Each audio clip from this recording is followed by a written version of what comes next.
ఈ నెల 9, 10, 11 తేదీలలో ఓల్డ్ హౌస్ సింగపూర్ రవీంద్రనగర్లో నూతనంగా నిర్మించిన ఆలయంలో అయ్యప్ప విగ్రహ ప్రాణప్రతిష్ఠ మహోత్సవం నిర్వహిస్తున్నట్లు ఆలయ అర్చకులు గురుస్వామి తెలిపారు. సోమవారం ప్రెస్ క్లబ్లో మీడియా సమావేశం ఏర్పాటు చేసి వివరాలు వెల్లడించారు. కేరళలోని శబరిమల యాజ్ఞికులు నంబూద్రి స్వామి బృందం ఆధ్వర్యంలో 3 రోజుల పాటు ఆలయంలో ప్రత్యేక కార్యక్రమాలు జరగనున్నట్లు తెలిపారు. ఆలయ నిర్మాణానికి సహకరించిన భక్తులు ప్రాణప్రతిష్ఠ కార్యక్రమాలకు కూడా సహకరించాలని జయప్రదం చేయాలని కోరారు. ప్రియమైన భగవద్బంధువులారా, నేడు హరిహర ధర్మక్షేత్రము రవీంద్రనగర్ ఓల్డ్ హౌసింగ్ బోర్డు యావత్ ఆదిలాబాద్ భక్తులు ప్రజల సమక్షంతో నిర్మించబడినటువంటి దేవాలయము ఈ నెల 9, 10, 11 హరిహర ధర్మశాస్త్ర విగ్రహ ప్రతిష్టాపన మహోత్సవ కార్యక్రమాన్ని నిర్వహించడానికి పండితులు నిర్వహించిండ్రు, తేదీని నిర్వహించిండ్రు.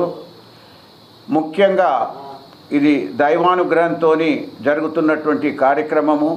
ఆ స్వామి అక్కడ వేంచేసి ఉండడానికి అనుకూలంగా స్వామివారు కనిపించేసి, స్వామి ఇక్కడ దేవాలయం కట్టవురా అని చెప్పేసి ఒకనాడు కళ్ళలోపల రావడం జరిగింది. దానికి అనుగుణంగానే మా వేణుగోపాల్ రెడ్డి గారు, బ్యాటరీ అశోక్ గారు ఫోన్ చేయడం జరిగింది. 2022 నవంబర్ నాడు నేను మళ్ళీ ఒక 6 months గ్యాప్ తర్వాత ఆదిలాబాద్ రావడం జరిగింది.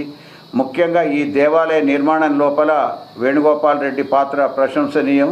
అలాగే మా విష్ణువర్ధన్ రెడ్డి, బండి అశోక్ గారు, తర్వాత భార్య శ్రీధర్ గారు ముఖ్యమైనటువంటి ఇంకా కొంతమంది ప్రముఖులతోని ఎన్నో కష్టాల కోర్చి ఈ యొక్క దేవాలయాన్ని నిర్మించడం జరిగింది. ప్రజలందరి సహకారంతో సపరివార దేవతలతో సహా దేవాలయము అనూహ్యంగా నూతన అంగులతోని ఏర్పాటు చేయబడ్డటువంటిది. దీనికి శబరిమల మాళికా పురోత్తమ 2023-24 సంవత్సరంలో పనిచేసినటువంటి మురళీ నంబూద్రి గారి యొక్క బృందం 7 వాళ్ళ యాజ్ఞికులతోని, శబరిమల యాజ్ఞికులతోని దీని యొక్క ప్రతిష్టాపన కార్యక్రమాన్ని నిర్వహించడానికి పూనుకున్నారు.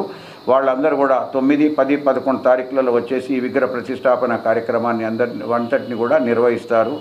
ముఖ్యంగా భక్తులు యావత్ ఆదిలాబాద్ ప్రజలందరికీ కూడా